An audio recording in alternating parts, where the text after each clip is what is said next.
ओम शांति।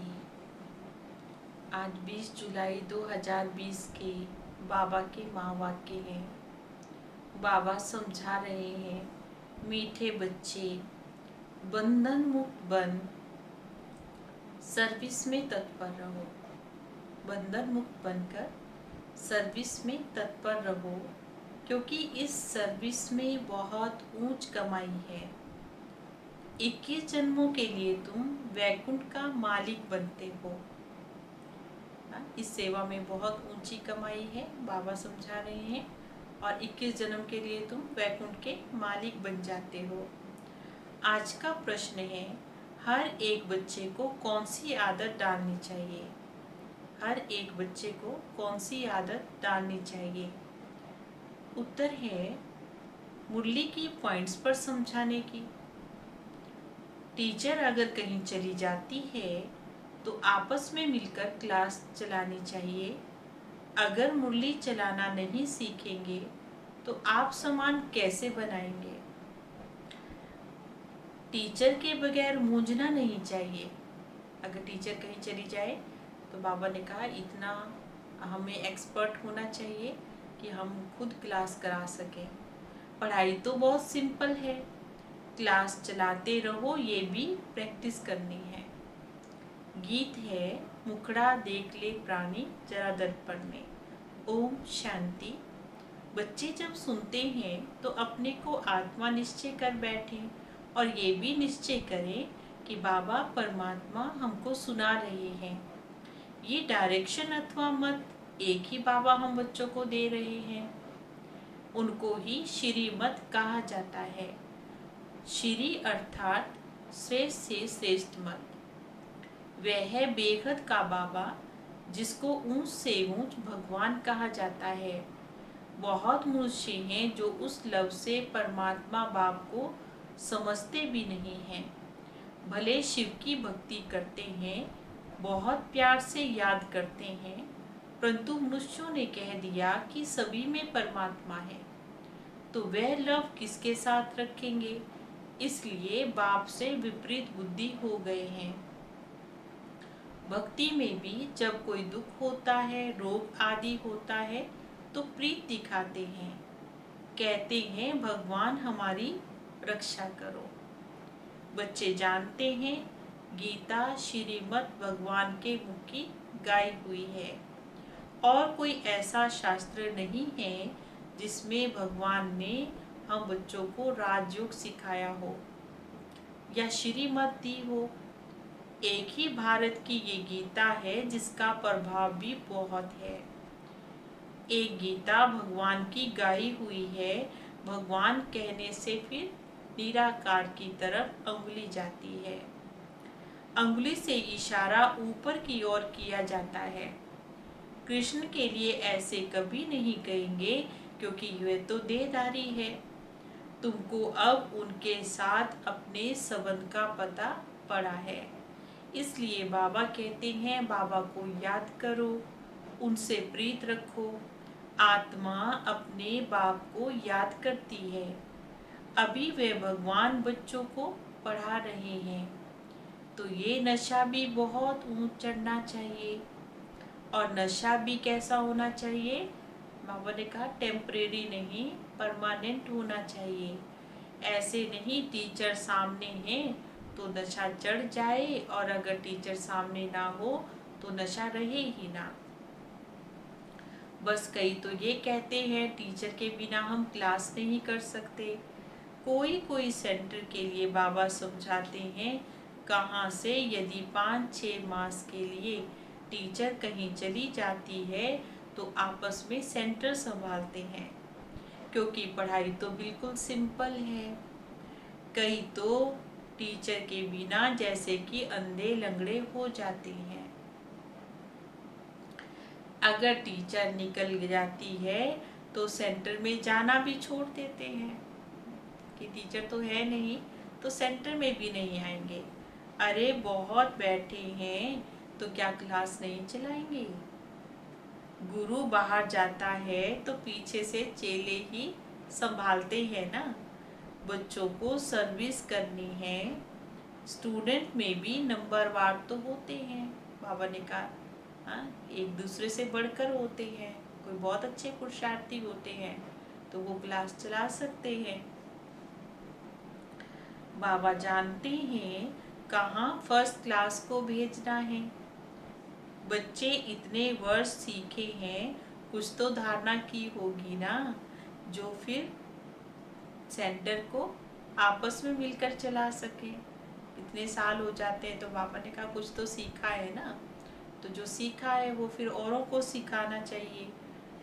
मुरली तो मिलती ही है, पॉइंट्स के आधार पर ही समझाना होता है। सुनने की आदत पड़ जाती है, लेकिन सुनाने की आदत पड़ती नहीं है। याद में रहेंगे तो धारणा भी होगी। बाबा ने कहा इतना परफेक्शन लानी है अपने अंदर कि जो सुन रहे हैं वो औरों को सुना सके। लेकिन सुनाएंगे भी तभी जब हमारे अंदर धारणा होगी। सेंटर पर ऐसे तो होने चाहिए जो कहे अच्छा, अगर टीचर कहीं गई है तो हम सेंटर को संभालते हैं। बाबा ने टीचर को कहाँ अच्छे सेंटर पर भेजा है सेवा के लिए, तो टीचर के बगैर मूंझना नहीं चाहिए। टीचर जैसे नहीं बनेंगे तो दूसरों को आप समान कैसे बना सकेंगे, फिर प्रजा भी कैसे बनाएंगे। मुरली तो सबको मिलती है ना। बाबा ने कहा सब बच्चे मुरली सुनते हैं रोज। बच्चों को खुशी होनी चाहिए, हम गद्दी पर बैठकर समझाएंगे। प्रैक्टिस करने से फिर सर्विसेबल बन सकते हैं। बाबा पूछते हैं सर्विसेबल बने हो, कैसे सेवाधारी बने हैं, तो कोई भी नहीं निकलते हैं। सर्विस के लिए छुट्टी ले लेनी चाहिए। जहाँ भी सेवा के लिए बुलाएं तो वहाँ पर छुट्टी लेकर के चले जाना चाहिए। जो बंधन मुक्त बच्चे हैं वे ऐसी सर्विस कर सकते हैं। उस गवर्नमेंट से तो इस गवर्नमेंट की पढ़ाई कितनी ऊंच है। भगवान हम बच्चों को पढ़ा रहे हैं, जिससे तुम 21 जन्मों के लिए वैकुंठ के मालिक बन जाते हैं। ये कितनी भारी आमदनी है। अब बाबा ने कहा उस कमाई से तुम्हें क्या मिलेगा, अलग काल का सुख मिलता है ना। यहाँ तो विश्व का मालिक बनते हो। जिनको पक्का निश्चय है वह तो कहेंगे हम इसी सेवा में लग जाएंगे, परंतु उसके लिए भी पूरा नशा चढ़ा रहना चाहिए। देखना है हम किसी को समझा सकते हैं। बाबा ने कहा ये भी अपने अंदर चेकिंग करते रहो कि किसी को हम समझा सकते हैं। कितना सहज है, कलयुग अंत में इतने करोड़ मनुष्य हैं, सत्युग में तो जरूर थोड़े होंगे। उसकी स्थापना के लिए जरूर बाबा संगम पर ही आएंगे। अब इस पुरानी दुनिया का विनाश तो होना ही है। महाभारत लड़ाई भी मशहूर है। ये लगती तब है जबकि भगवान आकर के सत्युग के लिए राजयोग सिखाकर हमको राजाओं का राजा बनाते हैं, कर्मातीत अवस्था को प्राप्त कराते हैं। कहते भी हैं दे सही दे के सब संबंध छोड़कर माँ में कम याद करो तो पाप करते जाएंगे। दे और दे के सब संबंधों को भूलकर बाबा को याद करेंगे तो हमारे पाप करते जाएंगे। अपने को आत्मा समझ बाबा को याद करना है, इसमें बड़ी मेहनत है। देखो योग का अर्थ तो एक भी मनुष्य नहीं समझते हैं। बाबा समझाते हैं भक्ति मार्ग की भी ड्रामा में नोंद है। भक्ति मार्ग तो चलना ही है, खेल भी बना हुआ है, जैसे कि ज्ञान, फिर भक्ति, फिर उसके बाद वैराग्य। वैराग्य भी दो प्रकार का होता है, एक होता है हद का वैराग्य, दूसरा होता है बेहद का वैराग्य। अभी तुम बच्चे सारी पुरानी दुनिया को भूलने का पुरुषार्थ कर रहे हैं, क्योंकि तुम जानते हो हम अब शिवालय पावन दुनिया में जा रहे हैं। तुम सब ब्रह्मा कुमार बहन भाई हो, विकारी दृष्टि तुम्हारी जा नहीं सकती है। आजकल तो सबकी दृष्टि क्रिमिनल हो गई है। ये तो तमो प्रधान है, इसका नाम है नरक, परंतु अपने को नरकवासी नहीं समझते हैं। स्वयं का पता ही नहीं कह देते हैं। स्वर्ग भी यही है, नरक भी यही है। जिसके मन में जो आया वह कह देते हैं। ये कोई स्वर्ग नहीं है। स्वर्ग में तो देखो किंगडम भी थी, रिलीजियस भी थे, राइटस भी थे, कितना बल था ना। अभी फिर तुम पुरुषार्थ कर रहे हो और क्या बन रहे हो? विश्व का मालिक बन रहे हो। यहाँ तुम आते हो विश्व का मालिक बनने के लिए। सो बी हेवनली गॉड फादर, जिसको शिव परमात्मा कहा जाता है, वे हम बच्चों को पढ़ाने आया है। बच्चों में कितना नशा रहना चाहिए। बाबा क्या समझा रहे हैं? बच्चों को कितना नशा रहना चाहिए। भगवान हम बच्चों को पढ़ा रहा है। बिल्कुल ये इजी नॉलेज है। तुम बच्चों में जो भी पुरानी आदतें हैं वे छोड़ देनी चाहिए। जैसे कि ईर्ष्या की आदत है, बाबा ने कहा ये बहुत नुकसान करती है। तुम्हारा सारा मदार मुरली पर है, इसलिए बाबा ने कहा बहुत अच्छे से मुरली को सुनना चाहिए। तुम कोई को भी मुरली पर समझा सकते हो, परंतु ईर्ष्या में इतना रहते हैं कि ये कोई टीचर थोड़े ही है, ये क्या जानेगी, बस दूसरे दिन फिर आएंगे ही नहीं। ऐसी आदतें पुरानी पड़ी हुई हैं जिसके कारण फिर डिससर्विस भी होती जाती है। नॉलेज तो बड़ी सहज है। बाबा ने कहा कुमारियों को तो कोई भी धंधा नहीं करना है क्योंकि फ्री है, बंधन मुक्त है। उनसे पूछा जाता है ये पढ़ाई अच्छी है कि वो पढ़ाई अच्छी है, तो कहते हैं ये बहुत अच्छी है बाबा, अभी हम वह पढ़ाई नहीं पढ़ेंगी, अब उनमें हमारी दिल नहीं लगती है। लौकिक बाप ज्ञान भी नहीं होता है तो फिर मार भी खानी पड़ती है, क्योंकि लौकिक में तो क्या समझेंगे कि नहीं अभी तुम्हें नौकरी करनी है, वही पढ़ाई करनी है, शादी आदि करो, ऐसा ही कहेंगे ना। लौकिक बाबा ज्ञान भी नहीं होता तो मार खाती हैं, फिर कोई बच्चियां कमजोर भी होती हैं। समझाना चाहिए इस पढ़ाई से हम महारानी बनते हैं, उस पढ़ाई से क्या फिर पाई पैसे की नौकरी करेंगी। ये पढ़ाई तो भविष्य 21 जन्म के लिए हम बच्चों को बाबा पढ़ा रहे हैं। स्वर्ग का मालिक हमको ये पढ़ाई बनाती है। प्रजा भी स्वर्गवासी तो बनते हैं ना, अभी तो सब नरकवासी हैं। बाबा कहते तुम सर्व गुण संपन्न थे। कौन थे? सर्व गुणों से संपन्न, संपूर्ण, निर्विकारी, मर्यादा पुरुषोत्तम थे। अब तुम कितने तमो प्रधान बन पड़े हो, सीढ़ी उतरते आए हो। भारत जिसे सोने की चिड़िया कहते थे अभी तो ठिक्कर की भी नहीं है। भारत 100% साल्वेंट था, अभी 100% क्या बनते हैं? इनसाल्वेंट। तुम जानते हो हम विश्व के मालिक पारसनाथ थे, फिर 84 जन्म लेते लेते तुम अभी क्या बन गए थे? पत्थरनाथ, और अभी फिर से बन रहे हैं पारसनाथ। मनुष्य ही बाबा ने कहा पत्थरनाथ पारसनाथ मनुष्यों के लिए ही कहते हैं।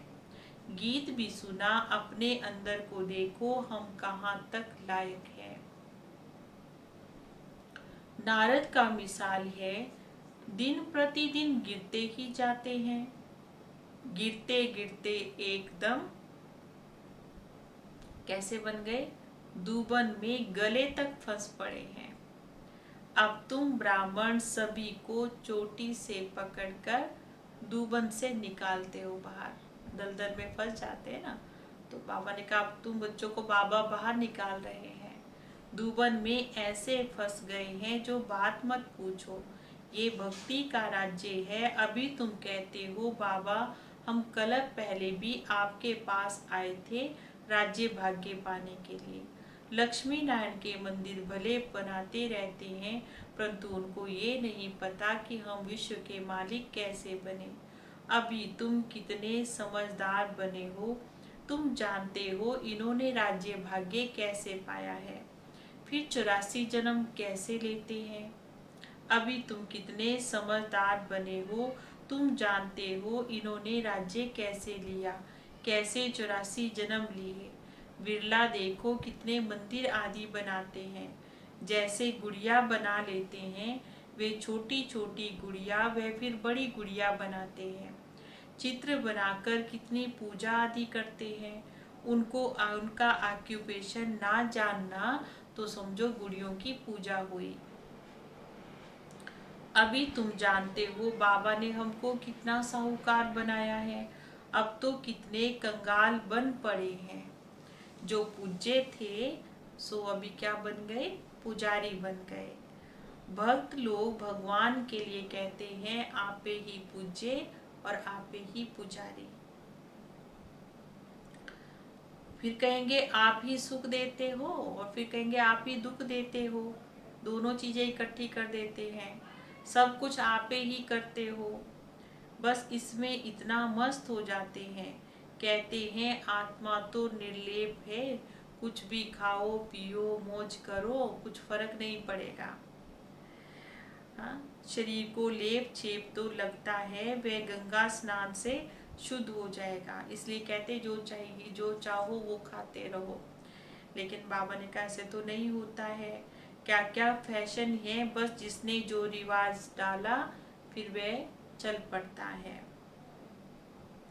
अब आप समझाते हैं विषय सागर से चलो शिवालय की ओर। सत्य को क्षीर सागर कहते हैं, ये तो विषय सागर है। तुम जानते हो हम 84 जन्म लेते पतित बनते गए हैं, तब तो पतित पावन बाप को बुलाते भी हैं। चित्रों पर भी समझाया जाता है जो मनुष्य सहज करके समझ भी जाए। सीढ़ी में पूरा 84 जन्मों का वृत्तांत है। इतनी सहज बात भी किसी को भी समझा नहीं सकते हैं। तो बाबा समझेंगे कि पूरा पढ़ते नहीं है इसलिए ये उन्नति भी नहीं कर सकते। तुम ब्राह्मणों का कर्तव्य है, क्या कर्तव्य है, भ्रमरी के मिसल कीड़ों को भून कर आप समान बनाना। बाबा ने कहा किसी को भी ज्ञान सुनाते रहो, आज नहीं कल नहीं, कभी तो असर होगा ना। और तुम्हारा पुरुषार्थ है सरब के मिसल पुरानी खाल छोड़ नई लेने का। तुम जानते हो ये पुराना सड़ा हुआ शरीर है, इनको छोड़ना है। ये दुनिया भी पुरानी है, शरीर भी पुराना है। ये छोड़कर अभी तुम्हें नई दुनिया में जाना है। तुम्हारी ये पढ़ाई है नई दुनिया स्वर्ग के लिए। हाँ, किसके लिए है? ये जो भी पढ़ेंगे हम, फिर हम सत्युग में जाएंगे, सो भी 21 जन्मों का सुख पाएंगे। सागर की एक ही लहर से सब डावाडोल हो जाएगा। विनाश तो होना ही है। नेचुरल कैलेमिटीज किसी को भी छोड़ेगी नहीं। अच्छा, मीठे मीठे सिकिलदे बच्चों प्रति माता पिता बाप दादा का याद प्यार और गुड मॉर्निंग। रूहानी बाप की रूहानी बच्चों को नमस्ते। हम रूहानी बच्चों की रूहानी बाबा को नमस्ते नमस्ते नमस्ते जी। गुड मॉर्निंग बाबा। ओम शांति। आज धारणा के लिए मुख्य पॉइंट्स हैं। पहली पॉइंट है अंदर जो ईर्ष्या आदि की पुरानी आदतें हैं उसे छोड़कर आपस में बहुत प्यार से मिलकर रहना है। ईर्ष्या के कारण पढ़ाई को नहीं छोड़ना है। बाबा ने कहा एक दूसरे से ईर्ष्या हो जाती है ना कि ये इनसे अच्छा तो मैं बेटर समझा सकता हूँ, इनसे ज़्यादा तो मुझ में ज्ञान है, ये क्या समझाएंगे, तो इसलिए क्या करते हैं पढ़ाई को भी छोड़ देते हैं। और दूसरी पॉइंट है इस पुराने सड़े हुए शरीर का भान छोड़ देना है। भ्रमरी की तरह ज्ञान की भूभू कर कीड़ों को आप समान बनाने की सेवा करनी है। सबको ज्ञान सुनाना है।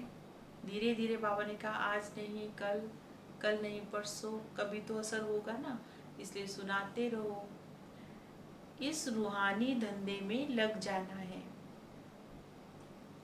आज का वरदान है ऑलमाइटी सत्ता के आधार पर आत्माओं को माला माल बनाने वाले पुण्य आत्मा भव। ऑलमाइटी सत्ता के आधार पर आत्माओं को माला माल बनाने वाले पुण्य आत्मा भव।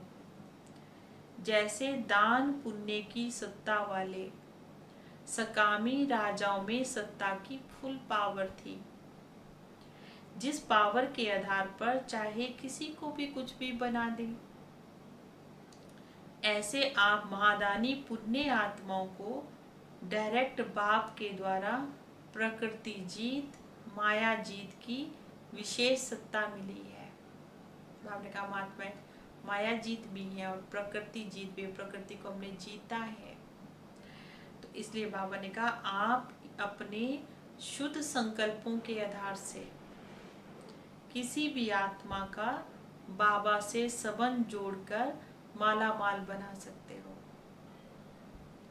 सिर्फ इस सत्ता को यथार्थ रीति यूज करो। बाबा क्या समझा रहे हैं? हाँ, जैसे बाबा ने कहा अन्य राजाओं को अपने दान पुण्य की सत्ता थी ना, फुल पावर थी, किसी को भी कुछ भी बना सकते थे। तो ऐसे बाबा ने कहा आप आत्माओं को भी ऑलमाइटी का सहारा मिला हुआ है, ऑलमाइटी का हाथ आपके ऊपर है। इसलिए बाबा ने कहा किसी भी आत्मा को 21 जन्मों के वर्षे का हकदारी बना सकते हैं। तो लेकिन क्या कहा बाबा ने कहा इसको यथार्थ रूपी इस सत्ता को यूज करना है बस। और स्लोगन है जब आप संपूर्णता की बधाई मनाएंगे तब समय प्रकृति और माया विदाई लेगी। जब आप संपूर्णता की बधाइयाँ मनाएंगे, क्योंकि बाबा ने कहा हम बच्चों को क्या बनना है, संपूर्ण बनना है ना। तो संपूर्ण बन जाएंगे तो फिर क्या होगा, माया भी विदाई लेगी और ये समय भी विदाई लेगा और प्रकृति भी विदाई लेगी। तो बधाई के रूप में मनाएंगे सब कुछ, क्योंकि नई दुनिया आएगा, नया राज्य आएगा, नया शरीर मिलेगा। तो लेकिन कब मिलेगा, जब हम संपूर्ण बन जाएंगे। तो इसलिए संपूर्ण बनने का हम आत्माओं को पुरुषार्थ करना है। और इसलिए बाबा ने आज तो विशेष जो मुरली है वो उसी पर चलाई है कि जो हम बच्चे अभी पढ़ाई पढ़ रहे हैं, ऐसा पुरुषार्थ करना है और ऐसे ज्ञान को अपने अंदर धारण करना है कि हम किसी को भी समझा सकें। और यदि टीचर ना हो तो टीचर के पीछे भी हम को अगर सेंटर चलाना पड़े तो हम चला सकें। मुरली चलाने के लिए हम इतने होशियार बने, जो सीखा है वो औरों को भी सिखाएं। लेकिन उसके लिए बाबा ने कहा धारणा बहुत मुख्य है। जब हमारे अंदर धारणा हो जाएगी तो हम औरों को भी समझा सकेंगे। ओम शांति।